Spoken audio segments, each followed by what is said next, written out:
تو علی بھی آگے بڑھ کے کہیں گے کہ یہ میرا چاہنے والا ہے، یہ میرا شیدائی ہے، یہ میرا فدائی ہے۔ جب کسی نے جناب قمبر سے کہا، قمبر تم تو مولا کے ساتھ ہمیشہ رہتے ہو، کیا تم نے کبھی کوئی معجزہ دیکھا؟ جناب قمبر فرماتے ہیں کہ ہم چند صحابہ امیر المومنین علی ابن ابی طالب علیہ السلام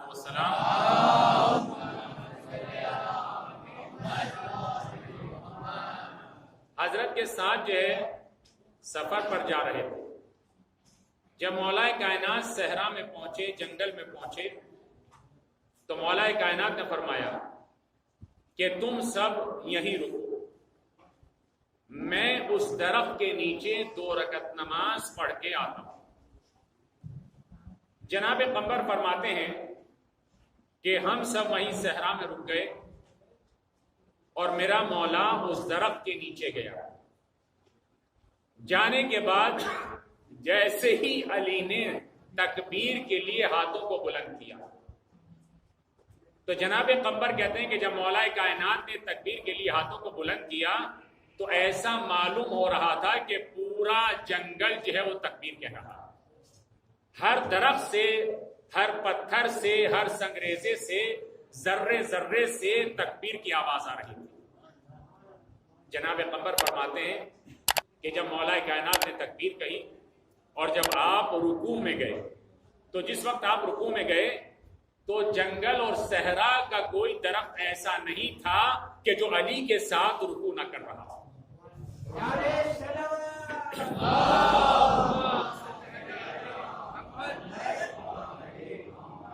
اگر اس مختصر مجلس کو بھی اتنی خاموشی کے ساتھ سنو گے تو بس تم نے سن لی مجلس۔ توجہ کر رہے ہیں؟ چند منٹ کے فضائل جو ہے آپ حضرات کی خدمت میں بیان کیے جا رہے ہیں۔ تو جناب قمبر کہتے ہیں کہ جب علی رکوع میں گئے تو کوئی درخت ایسا نہیں تھا کہ جو علی کے ساتھ ساتھ رکوع میں نہ گیا، اور جب علی نے رکوع کی حالت میں کہا سبحان ربی العظیم و بحمدہ، تو چاروں طرف سے یہی آواز آ رہی تھی سبحان ربی العظیم و بحمدہ۔ جناب قمبر فرماتے ہیں کہ علی نے رکوع سے اٹھے اور اٹھنے کے بعد جب سجدے میں گئے تو میں نے اپنی آنکھوں سے دیکھا کہ جس درخت کے نیچے علی نماز پڑھ رہے تھے اس درخت کی شاخوں نے اپنے کو زمین سے ایسے مس کر لیا ہے کہ علی کے ساتھ سجدہ کر رہے ہیں۔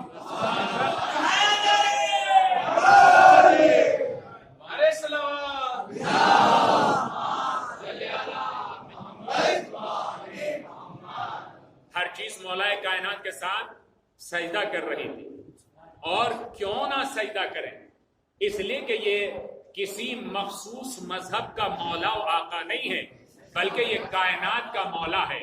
علی کو جو بھی پکارتا ہے، چاہے مذہب والا پکارے چاہے غیر مذہب والا پکارے، یہ اس کی مدد کے لیے ہر جگہ پہنچ جاتے ہیں۔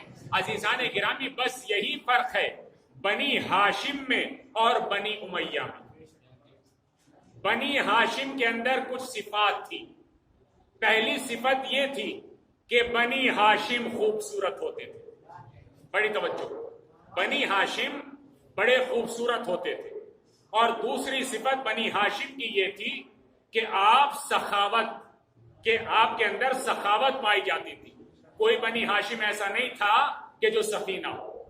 اور تیسری صفت کہ جو بنی ہاشم کی تھی وہ تھی شجاعت، بہادر، یعنی کوئی بنی ہاشم میں ڈرپوک نہیں تھا، سب کے سب شجاع اور بہادر تھے۔ لیکن اس کے مقابل میں بنی امیہ اس کے بالکل برعکس تھا۔ بنی امیہ میں کوئی خوبصورت نہیں تھا، جو بھی تھا بدصورت تھا۔ آج بھی یہی کیفیت ہے، آج بھی یہی کیفیت ہے۔ آپ جہاں بھی نظر اٹھا کر دیکھیں، جو بھی ان کی نسل نظر آئے گی خوبصورت نظر نہیں آئے گی، بدصورت نظر آئے گی۔ ایک صلوات میری محمد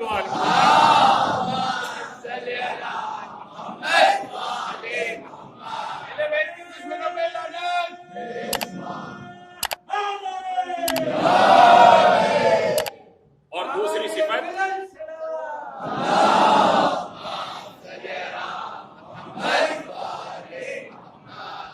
اور بنی امیہ کے اندر دوسری صفت یہ تھی، بنی ہاشم میں سخاوت پائی جاتی تھی، مگر یہ بالکل کنجوس، مکھی چوس. تو اب یاد رکھیے گا کہ بخل اور کنجوس کی صفت بنی امیہ کی صفت ہے،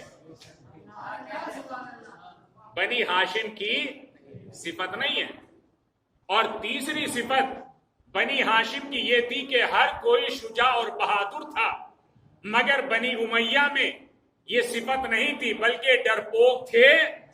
کبھی میدان جنگ میں لڑ کر جم کر نہیں لڑے، ہمیشہ فرار اختیار کی تاکہ دنیا پہچان لے بنی ہاشم وہ ہے کہ جو میدان جنگ میں ثابت قدم رہتے ہیں، اور بنی امیہ وہ ہے کہ جو میدان جنگ سے فرار کر جاتے ہیں. ایک صلوات بھیجے محمد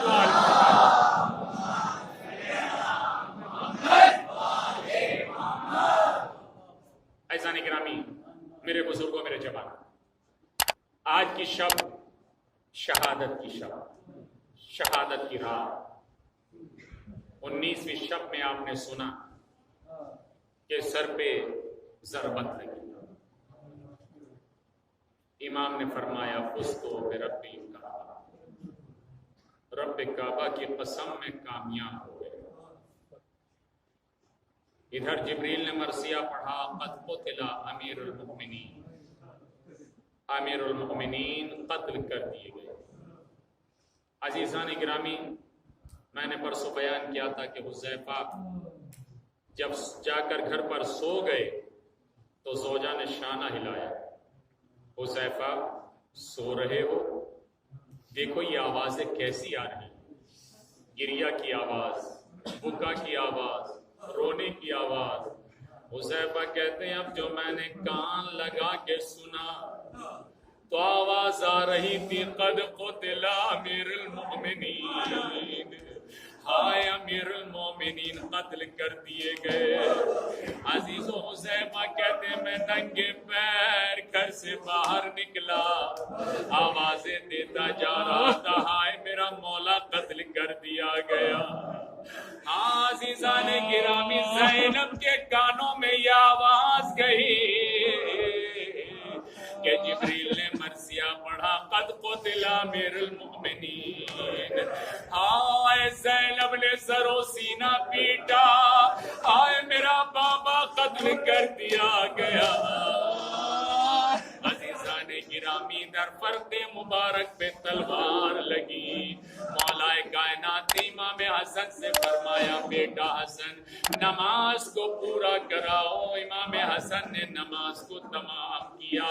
جب نماز تمام ہو گئی، عباس آگے بڑھے، حسن آگے بڑھے، حسین آگے بڑھے، علی کو اٹھایا لے کر گھر کی طرف چلے. مولا کائنات فرماتے بیٹا حسن تم رو کیوں رہے ہو؟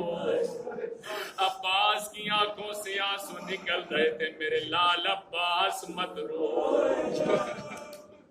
اس کے بعد علی فرماتے ہیں بیٹا میرے پیروں میں طاقت نہیں ہے، مجھے ایک چادر پر لٹا کر مجھے گھر لے چلو. میں کہوں گا یا علی آپ کتنے خوش نصیب ہیں، آپ کو چادر پہ لٹا کر لے جانے والے ارے آپ کے بیٹے موجود ہیں. کسی نے آپ کا بازو پکڑا، کسی نے آپ کے پیر پکڑے، کسی نے آپ کا سر پکڑا. یا علی آپ کو لے کر چلے، مگر ہائے کربلا، ارے حسین مظلوم، کربلا کی تپتی ریت پر حسین کا لاشا پڑا ہوا ہے. ایک بیمار بیٹا، ہاتھوں میں ہتھکڑیاں، پاؤں میں بیڑیاں، گلے میں خاردار تو اپنے بابا کا لاشا کیسے اٹھائے. اسی وجہ سے سید سجاد نے بابا کے لاشے کو دیکھنے کے بعد کہا اے بابا کسی نے آگے بھی نہ دیا، اے میرے بابا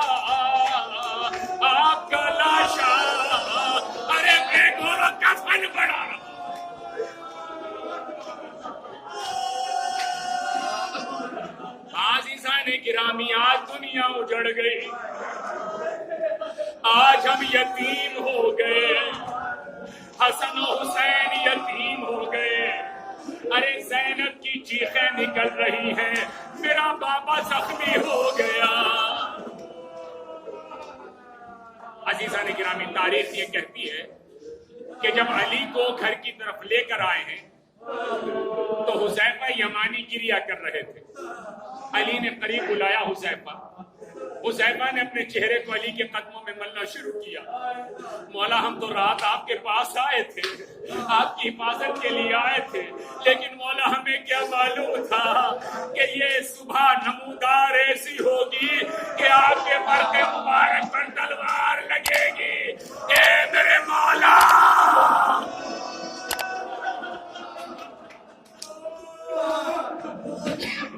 عزیزان گرامی, جب علی کو گھر کے قریب لایا گیا تو مولا کائنات نے حذیفہ سے فرمایا, حذیفہ اپنی آواز کو خاموش کر لے, اتنا زور سے گریا نہ کر. حذیفہ کہتے مولا میں تو اپنے مولا کے لیے رو رہا ہوں. علی فرماتے حذیفہ میں نہیں چاہتا کہ تیرے رونے کی آواز میری زینب و کلثوم کے کانوں میں جائے. اے حذیفہ تو نامحرم ہے, میں یہ نہیں چاہتا کہ نامحرم کی آواز ارے زینب ام کلثوم کے کانوں میں جائے. میں کہوں گا یا علی آپ کو کتنا خیال ہے کہ نامحرم کی آواز زینب و کلثوم کے کانوں میں نہ جائے, مگر یا علی حسین کی شہادت کے بعد ارے بازار شام, بازار کوفہ, زینب ننگے سر. جزاکم اللہ خیر جزا. بس 2-3 منٹ کے مصائب اور ہیں, اس کے بعد آپ زیارت کریں گے تابوت. علی کو گھر میں لایا گیا. زینب کی نظر زخم پر پڑی. زینب رو کے کہتی ہے بابا یہ زخم کیسا ہے. زینب برداشت نہیں کر پا رہی ایک زخم. میں کہوں گا بی بی ابھی آپ کے بابا کے سر پہ صرف ایک زخم ہے. زینب اس وقت کیا کرو گی جب تمہارے بھائی کا بدن زخموں سے چور ہوگا, کربلا کا چٹیل میدان ہوگا, ارے کوئی جگہ زخموں سے خالی نہیں ہوگی.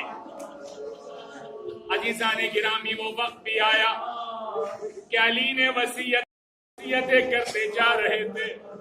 بیٹا نماز کی پابندی کرنا, یتیموں کا خیال رکھنا. علی کو جاتے جاتے کتنا خیال ہے کہ یتیموں کا خیال رکھنا. اب جو عباس نے یہ منظر دیکھا تو عباس کی آنکھوں میں آنسو آ گئے. ام البنین آگے بڑھی, ہاتھوں کو جوڑ کے کہا اے میرے والیو وارث, عباس سے کیا خطا ہو گئی, آپ نے سب کو حسن کے سپرد کر دیا, مگر میرا عباس ارے کیا اس لائق نہیں تھا. علی نے عباس کو قریب بلایا, حسین کو قریب بلایا. عباس کے ہاتھ کو حسین کے ہاتھ پہ رکھ کے کہا اے میرے عباس, کربلا کے چٹیل میدان میں تو نہیں ہوں گا, مگر میری طرف سے اپنی قربانی پیش کر دینا. عزیزوں وہ وقت بھی آیا کہ جب علی نے دم توڑ دیا, ارے گھر میں کوہرام مچ گیا, غسل دیا گیا, کفن پہنایا گیا. ارے بیوی آگے بڑھی, اے بابا ہم یتیم ہو گئے. اے بابا آج ہمیں پتا چلا کہ یتیمی کیا ہوتی ہے. عزیزان گرامی, ارے جنازہ تیار کیا گیا, تابوت علی اٹھایا گیا. حسن و حسین نے ارے پیچھے سے تابوت اٹھایا, آگے سے جبریل و میکائیل نے اٹھایا. ارے روتے پیٹتے چلے, چاروں طرف سے آوازیں تھی یا علی غالیہ ہائے یتیم ہو گئے ارے مولا.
نہیں